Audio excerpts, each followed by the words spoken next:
Hi everyone, this is Preeti Chaudhary. Welcome to UPSC cracker. हम कर रहे हैं क्लास 6 की पॉलिटी एनसीईआरटी, जिसमें हम चैप्टर 1 ऑलरेडी पढ़ चुके हैं। आज हम पढ़ेंगे चैप्टर 2। चैप्टर 1 में हमने पढ़ा था विविधता के बारे में, डाइवर्सिटी के बारे में। आज हम पढ़ेंगे विविधता के साथ भेदभाव को भी पढ़ेंगे। हमने देखा था कि विविधता क्या होता है, कैसे वो हमारे देश के लिए स्ट्रेंथ है। हमने इंडिया का नेचर समझने की कोशिश करी थी, क्योंकि हमें पॉलिटी में बहुत सारी चीजें पढ़नी होती हैं। लाइक पॉलिटी में पढ़ना होता है एडमिनिस्ट्रेशन सिस्टम कैसे काम करता है, प्रशासन कैसे काम करता है, सरकार कैसे काम करती है, संविधानिक व्यवस्था कैसे काम करती है।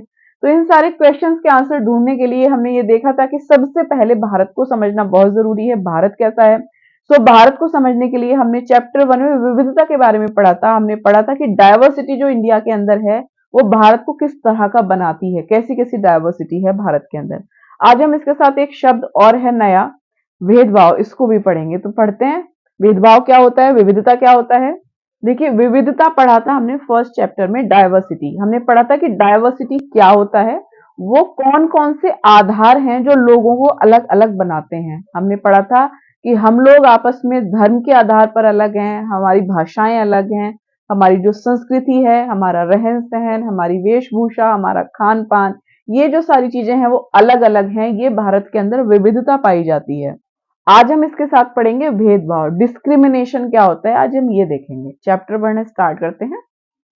पिछले पार्ट में आपने विविधता के बारे में पढ़ा।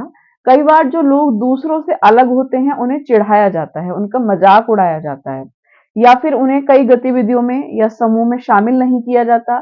अगर हमारे दोस्त या दूसरे लोग हमारे साथ ऐसा व्यवहार करें तो हमें दुख होता है, गुस्सा आता है और हम असहाय महसूस करते हैं। क्या आपने कभी सोचा है कि ऐसा क्यों होता है? इस पाठ में हम ये समझने की कोशिश करेंगे कि ऐसे अनुभव हमारे समाज से और हमारे आसपास मौजूद असमानताओं से कैसे जुड़े हुए हैं। देखो, हमने पढ़ा था उसमें कि असमानता क्या होती है, गैर बराबरी क्या होती है। हमने ये पढ़ा था कि गरीबी और अमीरी की वजह से जो लोगों में डिफरेंसेस होते हैं वो क्या होते हैं, वो असमानता होती है, गैर बराबरी होती है, वो विविधता नहीं होती। जो डिस्क्रिमिनेशन होता है, जो भेदभाव होता है, वो असमानता के कारण भी हो सकता है। लोग क्या करते हैं, दूसरों को चिढ़ाते हैं, किस किस आधार पे चिढ़ाते हैं, क्या क्या रीजन हो सकते हैं, इसे देखते हैं। जैसे विविधता को हमने देखा था कि जो विविधता है, अगर आपने चैप्टर 1 नहीं पढ़ा है तो आप पहले चैप्टर 1 पढ़ लीजिए। विविधता क्या है, विविधता को हमने देखा था कि बहुत सारी भाषाएं हैं, धर्म है, लोगों के अलग अलग रहन सहन है, खान पान अलग है, अलग अलग त्योहार मनाते हैं हम लोग। तो ये सब क्या थी, फिर भी सब लोग एक साथ रहते हैं। नेहरू जी ने अपनी बुक में बोला था, डिस्कवरी ऑफ इंडिया, भारत की खोज में उन्होंने बोला था कि ये जो डाइवर्सिटी है, ये जो विविधता है, ये भारत के लिए यूनिटी है, अनेकता में एकता है। सब लोग एक साथ रहते हैं, सब एक दूसरे को एक्सेप्ट करते हैं, सब एक दूसरे की रिस्पेक्ट करते हैं। तो ये बाहर से थोपी हुई चीज नहीं है, बल्कि क्या है, सारी प्रथाओं को हमारे अंदर इतनी सहिष्णुता है, हम सबको टॉलरेट करते हैं, सबके साथ खुशी से मिलजुल के रहते हैं, सब साथ में त्योहार मनाते हैं, सब अच्छे से रहते हैं, किसी को कोई प्रॉब्लम नहीं। तो ये बाहर से थोपी हुई नहीं है, बल्कि इंटरनली है, हम इसको एक्सेप्ट करते हैं, हम एक दूसरे की रिस्पेक्ट करते हैं, इसलिए हमारे यहाँ अनेकता में एकता है, यूनिटी इन डाइवर्सिटी है। लेकिन हम ये देखेंगे कि यूनिटी इन डाइवर्सिटी तो है, ये स्ट्रेंथ तो है इंडिया की, लेकिन इससे कुछ प्रॉब्लम्स भी हो रही हैं। किस किस तरह की प्रॉब्लम्स हो रही हैं? जैसे जाति के आधार पर अगर हम देखें तो लोग एक दूसरे को नीचा ऊंचा आंकते हैं कि हम ऊंची जाति के हैं, आप नीची जाति के हैं। तो ये क्या है, ये गलत तरीका है ना, ये असमानता क्रिएट कर रहा है, ये भेदभाव क्रिएट कर रहा है। अब जैसे नॉर्थ ईस्ट के कुछ लोग होंगे, वो दिल्ली आ जाएं या साउथ में कहीं चले जाएं, तो हम लोग उसको क्या बोलते हैं, चिंकी बोल देते हैं। तो ये बहुत ही गलत तरीका है। उनको चाइनीज बोलते हैं, बहुत गलत तरीका है, जबकि वो इंडियंस हैं। तो उनको हम भेदभाव ही तो कर रहे हैं उनके साथ में। अब जैसे दिल्ली में लोग रहने आते हैं, अब अलग अलग रिलीजन के हों, तो इट मे बी पॉसिबल कि किसी को किराए पे आसानी से रेंट पे जो है घर मिल जाए और किसी को ना मिले। तो ये भी क्या है, ये भी डिस्क्रिमिनेशन है।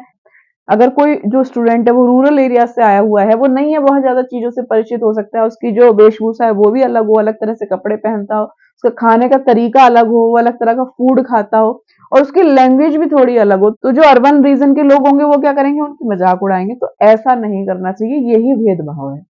देखिए, एक ये पिक्चर दी हुई है, इसमें क्या कह रहा है, हम क्या हैं और हम कैसे हैं, ये कई चीजों पर निर्भर करता है। हम कैसे रहते हैं, कौन सी भाषा बोलते हैं, क्या खाते हैं, क्या पहनते हैं, कौन कौन से खेल खेलते हैं और कौन कौन से उत्सव मनाते हैं, ये चीजों पर डिपेंड करता है।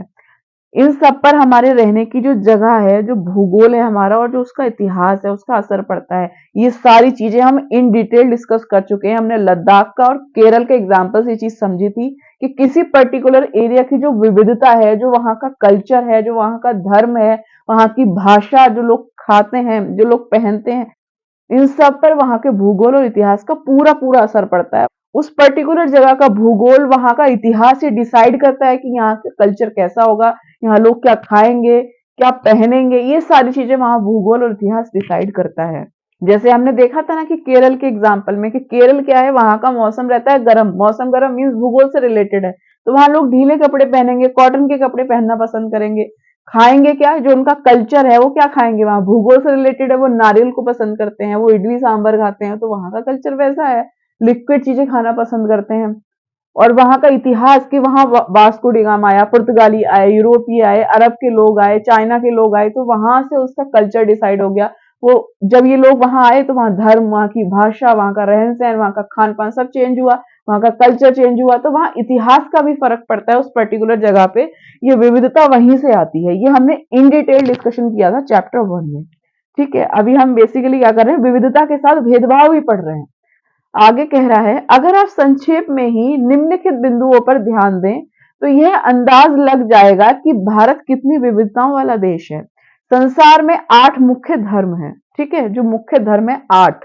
ठीक है, भारत में उन 8 धर्मों के अनुयायी यानी मानने वाले रहते हैं। पूरे विश्व में 8 मुख्य धर्म हैं और इन 8 मुख्य धर्मों का पालन करने वाले, उनको मानने वाले लोग भारत में रहते हैं। यही विविधता है भारत की। यहाँ 1600 से ज्यादा भाषाएं बोली जाती हैं। जो लोगों की मातृभाषाएं हैं, यहाँ 100 से भी ज्यादा तरह के नृत्य किए जाते हैं। यह विविधता हमेशा खुश होने का कारण नहीं बनती। हम उन लोगों के साथ सुरक्षित एवं आश्वस्त महसूस करते हैं जो हमारी तरह दिखते हैं, बात करते हैं, कपड़े पहनते हैं, हमारी तरह सोचते हैं। जैसे अगर आप दिल्ली प्रिपरेशन करने हैं तो आपकी दोस्ती उन लोगों से पहले हो जाएगी जिनके अंदर आपकी जैसी सिमिलैरिटीज हैं, जो आपकी तरह रहते हैं, आपकी तरह बात करते हैं, आपकी तरह सोचते हैं, वैसे ही कपड़े पहनते हैं, वैसे ही दिखते हैं। तो आप क्या करेंगे, ऐसे लोगों से जल्दी घुल मिल जाएंगे। लेकिन अगर आपका रूममेट ही ऐसा होगा जो आपकी तरह दिखता भी नहीं है, कपड़े भी नहीं पहनता, सोच भी उसकी अलग है, तो आपकी उससे दोस्ती भी नहीं हो पाएगी आपने। तो ये होता है कि हम ऐसे लोगों के बीच ज्यादा सुरक्षित महसूस करते हैं जो हमारी तरह ही होते हैं, जिनके अंदर हमारी तरह ही सिमिलैरिटीज पाई जाती हैं। कभी कभी जब हम ऐसे लोगों से मिलते हैं जो हमसे बहुत भिन्न हैं, तो हमें वे बिल्कुल अजीब और अपरिचित लगते हैं। कई बार हम समझ ही नहीं पाते या जान ही नहीं पाते कि वे हमसे अलग क्यों हैं। लोग अपने से अलग दिखने वालों के बारे में खास तरह की राय बना लेते हैं, तो इसी को बोलते हैं पूर्वाग्रह, प्रेजुडिस। अब देखते हैं इसमें क्या रहा है, पूर्वाग्रह क्या होता है, प्रेजुडिस क्या होता है। प्रेजुडिस क्या होता है, पूर्वाग्रह क्या होता है। देखो, उन कथनों को देखिए जो आपको ग्रामीण एवं शहरी लोगों के बारे में सही लगे। जिन कथनों से आप सहमत हैं उन पर निशान लगाइए। क्या आपके दिमाग में ग्रामीण या शहरी लोगों को लेकर किसी भी प्रकार के पूर्वाग्रह हैं? क्या दूसरे लोगों के दिमाग में भी ये पूर्वाग्रह हैं? लोगों के दिमाग में ये पूर्वाग्रह क्यों होते हैं? जिन पूर्वाग्रहों को आपने अपने आसपास महसूस किया है उनकी एक सूची बनाइए। ये पूर्वाग्रह लोगों के व्यवहार को कैसे प्रभावित करते हैं। पूर्वाग्रह क्या होता है, प्रेजुडिस क्या होता है, लाइक कोई भी मैटर हुआ, उस मैटर में आप जो वहां के तथ्य होंगे उनकी जांच नहीं करेंगे किसी भी मामले में, बल्कि पहले से पहले राय बना लेंगे उसके बारे में कि अच्छा ऐसा है तो ऐसा हुआ होगा, इसलिए हुआ होगा। तो जो ऐसी आप राय बना लेते हैं ना, उसी को बोलते हैं पूर्वाग्रह। तो इसमें क्या होता है, अमूमन हम इसको क्या लेके चलते हैं, नेगेटिव लेकर चलते हैं कि कुछ ना कुछ ये नेगेटिव इंपैक्ट डालेगा, कुछ नेगेटिव पर्सपेक्टिव से ही बोला जा रहा है जो हम सोचते हैं। अब देखिए इसमें कह रहा है एग्जाम्पल, ग्रामीण और शहरी लोगों के बारे में जो आपके पूर्वाग्रह हैं उनके बारे में कुछ एग्जाम्पल दिए हुए हैं। जैसे जैसे ग्रामीण लोगों को लेकर दिए हुए हैं एग्जाम्पल, आधे से ज्यादा भारतीय गांव में रहते हैं, ऐसा हम मानते हैं। गांव के लोग आधुनिक प्रौद्योगिकी का इस्तेमाल पसंद नहीं करते करना, ऐसा मानते हैं। फसल की बुवाई और कटाई के समय परिवार के लोग खेतों में 12 से 14 घंटे तक काम करते हैं, हम ऐसा मानते हैं। ग्रामीण लोग काम की तलाश में शहरों की ओर स्थानांतरण करने को बाध्य होते हैं, ऐसा हम मानते हैं। तो ये क्या है, ग्रामीण लोगों के बारे में एक हमारा ये प्रेजुडिस है, एक पूर्वाग्रह है। शहरी लोगों के बारे में हम क्या सोचते हैं, हम सोचते हैं कि जो शहरी जीवन होता है बड़ा आसान होता है, यहाँ के लोग बिगड़े हुए और आलसी होते हैं क्योंकि काम ही नहीं होता उनके पास। शहरों में लोग अपने परिवार के सदस्यों के साथ बहुत कम समय बिताते हैं। शहरी लोग केवल पैसा की चिंता करते हैं, लोगों की नहीं करते, रिश्तों की नहीं करते। ये हम ऐसा सोचते हैं शहरी लोगों के बारे में। और हम क्या सोचते हैं कि शहरों में रहना बड़ा महंगा होता है, लोगों की कमाई का बहुत बड़ा हिस्सा किराए और आने जाने के खर्च में ही निकल जाता है, तो ऐसा हम शहरों के बारे में सोचते हैं। ये सारे तो ये क्या है, प्रेजुडिस है हमारा, हम जाके एग्जैक्टली नहीं देख रहे वहां पे क्या हो रहा है। इस तरह की जो राय है वो अपने मन में बना लेते हैं हम। ये होता है प्रेजुडिस, पूर्वाग्रह। और एग्जाम्पल्स देखेंगे आगे। आगे कह रहा है, इनमें से कुछ कथन ग्रामीण लोगों को अज्ञानी की तरह देखते हैं। हम ऐसा मानते हैं कि जो गांव के लोग होते हैं अज्ञानी होते हैं, उन्हें ज्ञान नहीं होता, अंधविश्वासी होते हैं, जबकि शहर में रहने वाले लोग आलसी और सिर्फ पैसे से सरोकार रखने वालों की तरह देखते हैं। केवल पैसे से मतलब होता है उन लोगों को।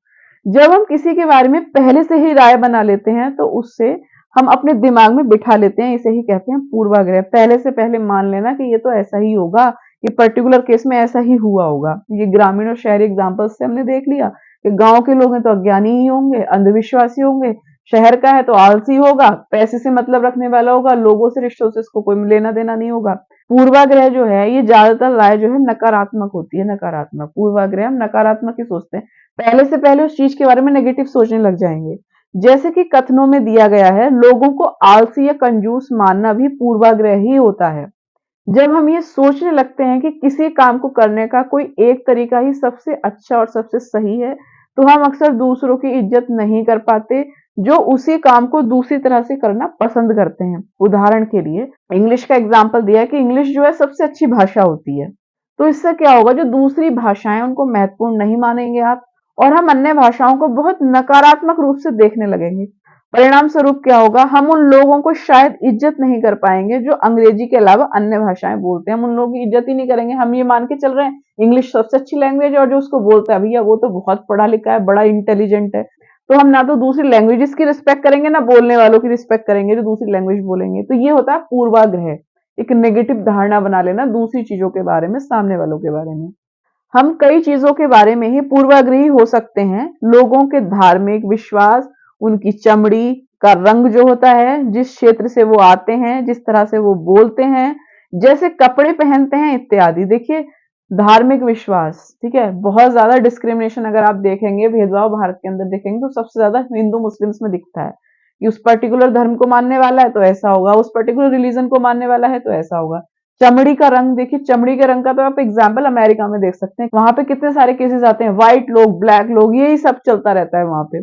जिस क्षेत्र से आते हैं, क्षेत्र से, जैसे नॉर्थ ईस्ट के लोग साउथ को अजीब लगता है और साउथ वाले नॉर्थ ईस्ट को पसंद नहीं करते, या नॉर्थ वाले साउथ, साउथ वाले नॉर्थ, ये सब चलता रहता है। दिल्ली में यहाँ बहुत सारे एग्जाम्पल अभी हमने देखा कि चिंकी बोल देते हैं आप मुंह उठा के, तो कितनी गलत चीज है ये। चाइनीज बोल देते हैं जबकि वो इंडियंस है, तो भेदभाव हुआ ना उनसे एक तरीके का, तो ये भेदभाव नहीं करना चाहिए। अक्सर दूसरों के बारे में बनाए गए पूर्वाग्रह इतने पक्के होते हैं कि हम उनसे दोस्ती नहीं करना चाहते। इस वजह से कई बार हमारा व्यवहार ऐसा होता है कि हम उन्हें दुख पहुंचा देते हैं। आगे कह रहा है, लड़के और लड़की में भेदभाव। लड़का और लड़की में किस तरह का भेदभाव होता है? समाज में लड़के और लड़कियों में कई तरह से भेदभाव किया जाता है। हम सभी इस भेदभाव से परिचित हैं। एक लड़का या लड़की होने का अर्थ क्या होता है? आप में से कई लोग कहेंगे हम लड़के या लड़की की तरह जन्म लेते हैं, यह तो ऐसे ही होता है, इसमें सोचने वाली क्या बात है। आइए देखें कि सच्चाई क्या यही है। अब देखिए एग्जाम्पल्स देखेंगे, जो जो लाइन में पढ़ूंगी आप खुद सोचते चले जाना कि हम किसके बारे में क्या सोचते हैं, कौन सा काम लड़कियां करती हैं, कौन से काम लड़के करते हैं। नीचे दिए गए कथनों की सूची में से तालिका को भरिए और अपने उत्तर के कारणों पर चर्चा कीजिए कि आप इस तरह का उत्तर क्यों दे रहे हैं। जैसे हम बोले, वे बहुत ही सुशील होती हैं, कौन होते हैं? लड़कियां। ऑब्वियसली लड़कों के बारे में आप ऐसा मानते ही नहीं है, तो ये आपका पूर्वाग्रह है, प्रिजुडिस है। उनका बात करने का जो तरीका है वो बड़ा सौम्य और मधुर है, बड़ी सॉफ्ट स्पोकन होती हैं, कौन? लड़कियां। वे शारीरिक रूप से बलिष्ठ होते हैं, कौन? लड़के। वे शरारती हैं, कौन? राउडी, राउडी राठौर, अक्षय कुमार, लड़के। वे नृत्य करने और चित्रकारी में निपुण हैं, लड़कियां। वे रोते नहीं, कौन? लड़के। वे उद्यमी हैं, कौन? लड़के। वे खेल में निपुण हैं, कौन? लड़के। वे खाना पकाने में निपुण हैं, लड़कियां। वे भावुक हैं, कौन? लड़कियां। अब समझ रहे हैं, ये पढ़ते ही आपके दिमाग में एक पूर्वाग्रह बन गया, प्रिजुडिस बन गया। पहले से ही आपके मन में एक पूर्वाग्रह बन गया, प्रेजुडिस बन गया इसको पढ़ते ही कि कौन क्या करता है। यही होता है पूर्वाग्रह, अपनी राय बना लेना पहले से पहले। ना आप उस पर्टिकुलर लड़की के बारे में कुछ जानते हैं ना लड़के के बारे में जानते हैं, लेकिन एक राय बना रखी है आपने कि लड़का है तो शरीर से मजबूत होगा, लड़की है तो शरीर से इतनी मजबूत नहीं होगी, लड़की है तो नृत्य करेगी, डांस करेगी, लड़का है तो नहीं कर पाएगा। जबकि क्या है कि लड़के कितने कोरियोग्राफर होते हैं। तो हम पहले से पहले राय बना लेते हैं, इसी को बोलते हैं पूर्वाग्रह। जैसे लोग तरह तरह की बातें करते हैं, जैसे मैं लंगड़ाता हूँ, मेरी बोली लड़खड़ाती है, इसके अलावा और भी बहुत कुछ। कभी मैं उदास हो जाता हूँ तो कभी दुखी, लोग मेरा मजाक उड़ाते हैं, यह नई बात नहीं, अगर तुम मेरी जगह होते तो क्या करते। ये दिव्यांग पर्सनैलिटी है, ये अपने बारे में बात कर रहा है कि लोग किस तरह से भेदभाव करते हैं। ये नॉर्मल लोगों की तरह नहीं दिखता क्योंकि इसके पैर गड़बड़ हैं थोड़े से, तो लोग उसके साथ भेदभाव करते हैं। अगला एक लड़की है, तुम दूसरों से कितनी अलग दिखती हो, मैं एक इंसान हूं, मुझे शर्म आती है, घूरती आंखों से मैं छिप जाना चाहती हूँ। तो ये लड़की के बारे में बता रहा है। अब इसके भी पैर गड़बड़ हैं तो लोग क्या करेंगे, पैर इसके बेकार हो रखे हैं तो और लोग इससे डिस्क्रिमिनेशन करेंगे कि देखो तुम कितना अलग दिखती हो और लोगों से। ये नहीं देखेंगे उसको कितना हर्ट हो रहा होगा ये, लेकिन डिस्क्रिमिनेशन करेंगे, एक क्या बना लेंगे, पूर्वाग्रह बना लेंगे कि ये तो ऐसे नहीं कर पाती होगी, वो नहीं कर पाती होगी। आगे कह रहे क्या उसका दिमाग सही है, सिर्फ इसलिए कि मेरी टांगें डगमगाती हैं, लोग सोचते हैं मेरा दिमाग भी डगमगाता होगा। तो ये भी क्या एक तरह का भेदभाव हो गया इनके साथ। आगे कह रहा है ऊपर के चित्रों में जो बच्चे हैं उन्हें पहले विकलांग कहा जाता था, इस शब्द को बदलकर आज उनके लिए जो शब्द का प्रयोग किया जाता है वो उसका शब्द है खास जरूरतों वाले बच्चे। उनके बारे में लोगों के पूर्वाग्रहों को यहाँ बड़े अक्षरों में दिया गया है कि ऐसे लोगों के बारे में लोग क्या सोचते हैं, साथ में उनकी अपनी भावनाएं और विचार भी दिए गए हैं कि वो लोग क्या सोचते हैं, वो लोग क्या महसूस करते हैं अगर लोग उनके बारे में ऐसा सोचते हैं। तो ये बच्चे अपने से जुड़ी रूढ़िबद्ध धारणाओं के बारे में क्या कहना चाहते हैं, क्या कह रहे हैं और क्यों, इस पर चर्चा कीजिए। आपकी राय में क्या खास जरूरतों वाले बच्चों को सामान्य स्कूल में पढ़ना चाहिए या उनके लिए अलग स्कूल होने चाहिए। अपने जवाब के पक्ष में तर्क रखिए कि आपको क्या लगता है, इन्हें नॉर्मल बच्चों के साथ स्कूल भेजना चाहिए या नहीं भेजना चाहिए, आपको क्या लगता है ये बताना है। और भेजना चाहिए तो क्यों भेजना चाहिए और नहीं भेजना चाहिए तो क्यों नहीं भेजना चाहिए, इसमें तर्क देना है आपको। आगे कह रहा है अगर हम इस कथन को लें वे रोते नहीं, तो आप देखेंगे कि यह गुण आमतौर पर लड़कों या पुरुषों के साथ जोड़ा जाता है। बचपन में जब लड़कों को गिर जाने पर चोट लग जाती है तो माता पिता एवं परिवार के अन्य सदस्य अक्सर यह कहकर चुप कराते हैं कि रो मत, तुम तो लड़के हो। लड़के बहादुर होते हैं, रोते नहीं है। जैसे जैसे बच्चे बड़े होते जाते हैं वे यह विश्वास करने लगते हैं कि लड़के रोते नहीं हैं। तो ये क्या है, पूर्व धारणा बन जाती है, लोग ये सिखा देते हैं घर वाले बोल बोल के, तो उसके मन में एक धारणा बन जाती है कि लड़के रोते नहीं है, तो वो दूसरों के सामने रोएगा नहीं, अकेले में जाके रोएगा, रोएगा तो है ही क्योंकि ह्यूमन नेचर है। यहाँ तक कि अगर किसी लड़के को रोना आए तो भी वह अपने आप को रोक लेता है।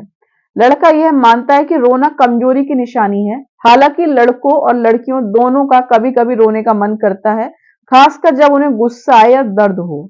लेकिन बड़े होने तक लड़के सीख जाते हैं या अपने को सिखा लेते हैं कि रोना नहीं है। अगर एक बड़ा लड़का रोए तो उसे लगता है कि दूसरे उसे चिढ़ाएंगे या उसका मजाक बनाएंगे, इसलिए वह दूसरों के सामने रोने से अपने आप को रोक लेता है। आगे कह रहा है वे कोमल एवं मृदु स्वभाव की हैं, वे बहुत ही सुशील हैं। ऐसे कथनों को लेकर उन पर चर्चा कीजिए कि ये कैसे केवल लड़कियों पर लागू किए जाते हैं। क्या लड़कियों में ये गुण जन्म से ही होते हैं या वे ऐसे व्यवहार समाज से सीखती हैं। आपकी उन लड़कियों के बारे में क्या राय है जो कोमल एवं मृदु स्वभाव की नहीं होती हैं और शरारती होती हैं, आप क्या सोचते हैं उनके बारे में बताना है आपको। आगे कह रहा है हम लगातार ये सुनते रहते हैं कि लड़के ऐसे होते हैं, लड़कियां ऐसी होती हैं। समाज की इन मान्यताओं को हम बिना सोचे समझे मान लेते हैं। हम विश्वास कर लेते हैं कि हमारा व्यवहार इनके अनुसार ही होना चाहिए। हम सभी लड़कों और लड़कियों को उसी छवि के अनुरूप देखना चाहते हैं, इसी को बोलते हैं पूर्वाग्रह। लड़कों के बारे में बना लेना, लड़कियों के बारे में बना लेना पूर्वाग्रह, पहले से पहले सोच लेते हैं कि लड़के कैसे होते हैं और लड़कियां कैसी होती हैं। आगे हम ये समझेंगे अब कि रूढ़िबद्ध धारणाएं बनाना, रूढ़िबद्ध क्या होता है, स्टेरियोटाइप क्या होता है, उसके बारे में समझेंगे। अभी तक हमने देखा विविधता, डाइवर्सिटी क्या होती है, भेदभाव, डिस्क्रिमिनेशन क्या होता है, पूर्वाग्रह, प्रिजुडिस क्या होता है। अब हम पढ़ेंगे रूढ़िबद्ध, स्टेरियोटाइप क्या होता है। ठीक है, रूढ़िबद्ध धारणाएं बनाना क्या है, जब हम सभी लोगों को एक ही छवि में बांध देते हैं या उनके बारे में पक्की धारणाएं बना लेते हैं तो उसको बोलते हैं रूढ़िबद्ध धारणाएं। पूर्वाग्रह क्या होता है, किसी के बारे में राय बना लेना, सोचा समझा नहीं, जाना नहीं, तथ्य नहीं देखे, लेकिन उसके बारे में राय बना लेना। तो राय को तो समझा बुझा के हम चेंज कर सकते हैं, लेकिन उसी राय को एकदम पक्की धारणा बना लेना उसके बारे में कि ऐसा है तो ऐसा ही होगा। लड़के नहीं रोते दैट मीन्स नहीं रोते। बॉडी किसकी स्ट्रांग होती है? बॉयज की होती है, दैट मीन्स बॉयज की होती है, गर्ल्स की नहीं होती। तो ऐसी जो धारणाएं बना लेते हैं पक्की धारणा, उसको बोलते हैं रूढ़िबद्ध धारणा बना लेना। उसको चेंज करना बहुत टफ होता है। कई बार हम किसी खास देश, धर्म, लिंग होने के कारण किसी को कंजूस, अपराधी या बेवकूफ ठहराते हैं। ऐसा दरअसल उनके बारे में मन में एक पक्की धारणा बना लेने के कारण होता है। हर देश, धर्म आदि में हमें कंजूस, अपराधी, बेवकूफ लोग मिल ही जाते हैं, सिर्फ इसलिए कि कुछ लोग उस समूह में वैसे हैं। तो पूरे समूह के बारे में ऐसी राय बनाना वाजिब नहीं है। इस प्रकार की धारणाएं हमें प्रत्येक इंसान को एक अनोखे और अलग व्यक्ति की तरह देखने से रोकती हैं। हम नहीं देख पाते कि उस व्यक्ति के अपने कुछ खास गुण और क्षमताएं हैं जो दूसरों से अलग हैं। हमें लगता है कि इस पर्टिकुलर ग्रुप का है तो ऐसा ही होगा, इस पर्टिकुलर कास्ट का है तो यही होगा, इस पर्टिकुलर धर्म का है तो यही सोच रखता होगा। तो हम क्या करते हैं कि उनमें कुछ लोग मानते हैं कि कुछ लोग होते हैं अपराधी, कुछ लोग कंजूस होते हैं, कुछ लोग बेवकूफ भी होते हैं, लेकिन कुछ लोग इंटेलिजेंट भी तो होते हैं। सब क्रिमिनल नहीं होते। कुछ लोग ऐसे होते हैं कि देश की भागीदारी में बहुत बड़ा अपना योगदान कर रहे होते हैं, सोसाइटी के लिए बहुत अच्छा काम कर रहे होते हैं। तो हम उन लोगों की जो पॉजिटिव चीजें हैं उसको इग्नोर कर देते हैं, माइंडसेट बना लेते हैं इस पर्टिकुलर कम्युनिटी का होगा तो ऐसा ही होगा। तो ये बहुत गलत है और इसी को बोलते हैं रूढ़िबद्ध धारणाएं बना लेना, पक्की मजबूत राय बना लेना। स्टेरियोटाइप इसी को बोलते हैं। रूढ़िबद्ध धारणाएं बड़ी संख्या में लोगों को एक ही प्रकार के खांचे में जड़ देती हैं। जैसे माना जाता था कि हवाई जहाज उड़ाने का काम लड़कियां नहीं कर सकती, केवल लड़के ही करेंगे। पहले से पहले ही रूढ़िबद्ध धारणा बना ली कि प्लेन उड़ाएगा तो लड़का ही होगा, लड़की नहीं हो सकती। जैसे हरियाणा की एक लेडी है अर्चना, उनका एग्जाम्पल देखते हैं।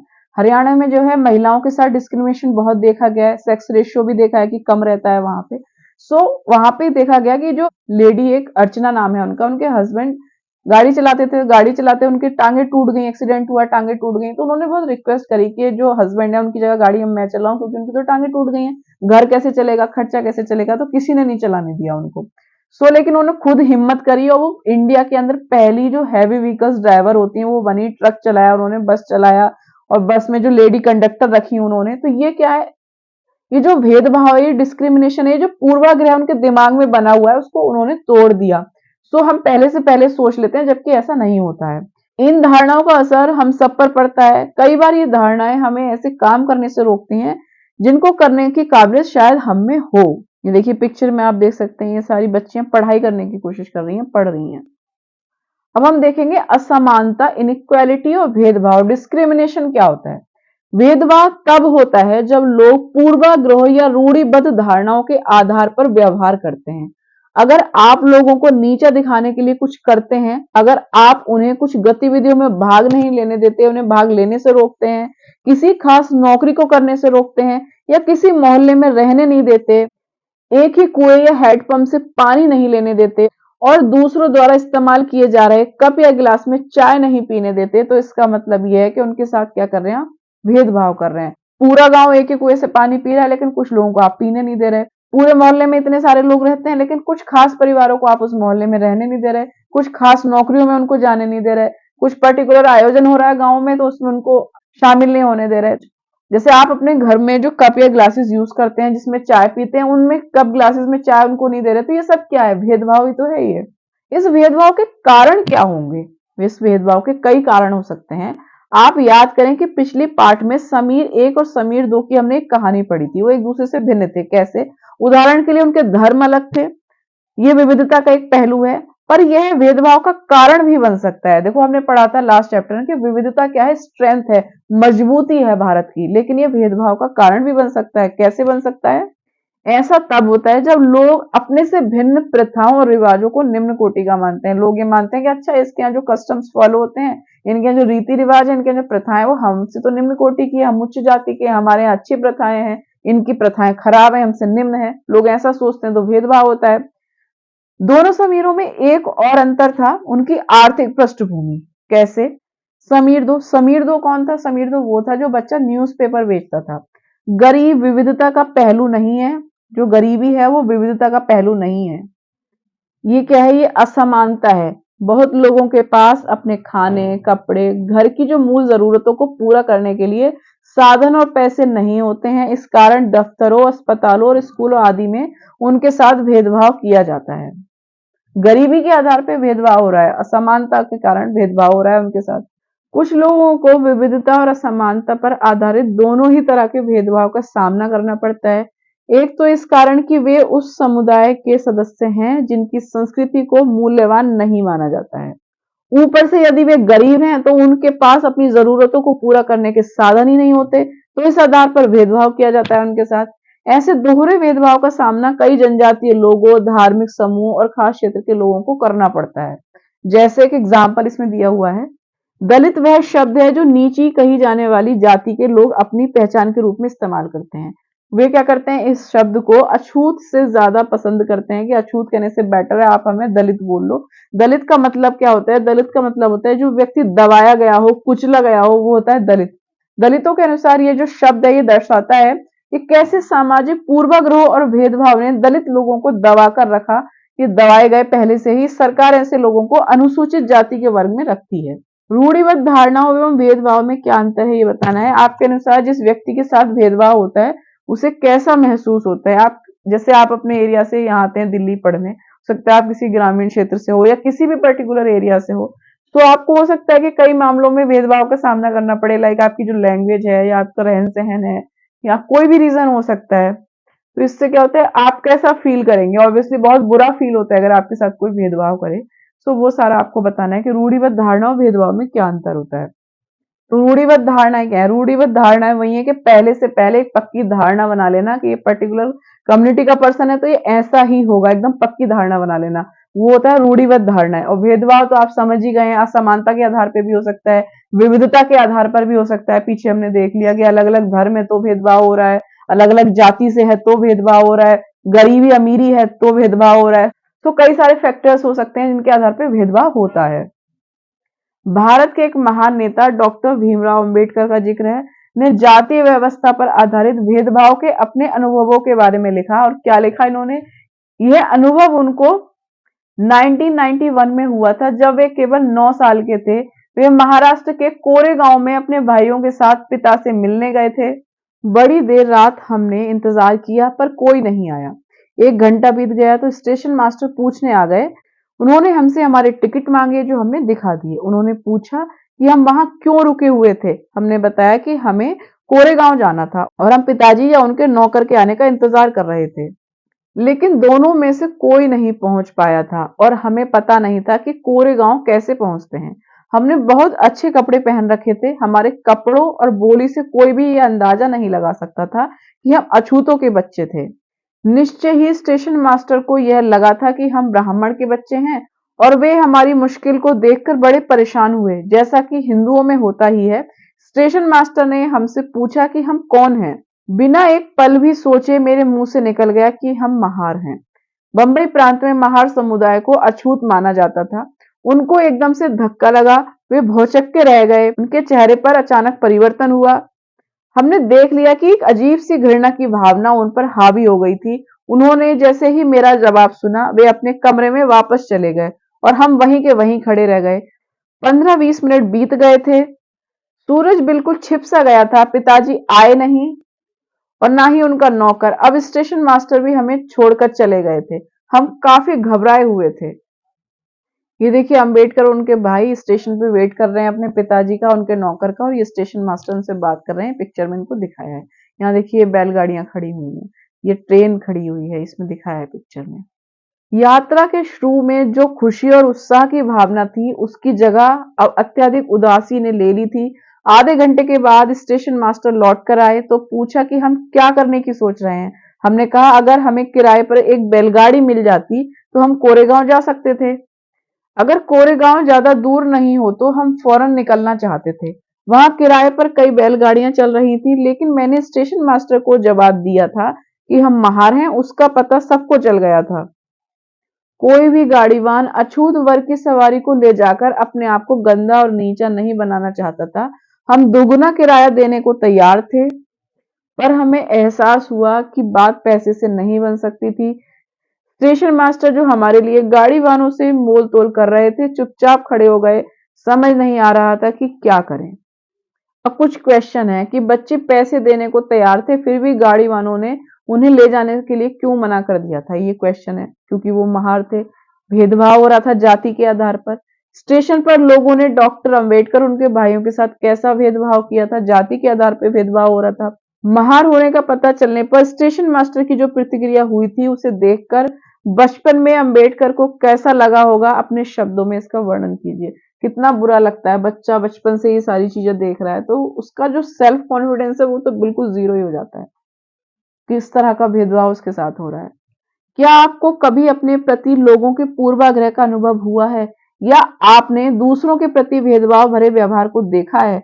उससे आपको कैसा महसूस हुआ होगा? किसी ना किसी रूप में हम भेदभाव को देख ही लेते हैं, डिस्क्रिमिनेशन हम देख ही लेते हैं, लोगों के व्यवहार में देख लेते हैं, किसी और तरीके से देख लेते हैं, तो ऑब्वियसली बुरा लगता है, हर्ट होता है। और यहाँ तो पूरा ये है कि पूरे पढ़ी लिखी फैमिली है, देख कर नहीं आप पहचान सकते महार है क्या ब्राह्मण है। लेकिन अंबेडकर जी जो अपने बारे में कह रहे हैं कि कोई देखकर भी नहीं पहचान सकता कि बच्चे ब्राह्मण है या महार हैं, लेकिन केवल जाति के आधार पर इस तरह का डिस्क्रिमिनेशन हुआ। बच्चों के मन पे इसका कितना गलत प्रभाव पड़ता होगा, वो कितना बुरा फील करते होंगे इस चीज के लिए। कल्पना करके देखिए कि यह कितना मुश्किल होगा अगर लोगों को एक जगह से दूसरी जगह ना जाने दिया जाए। यह कितना अपमानजनक और दुखदाई होगा अगर लोग आपसे दूर दूर रहें, आपको छूने से मना करें और आपको पानी न पीने दिया जाए। ये कितना अपमानजनक, कितना दुखदाई होगा ये। अब हम देखेंगे कि भीमराव अंबेडकर कौन थे जिनकी एक कहानी इसमें दी हुई है, उनकी चर्चा इसमें क्यों है।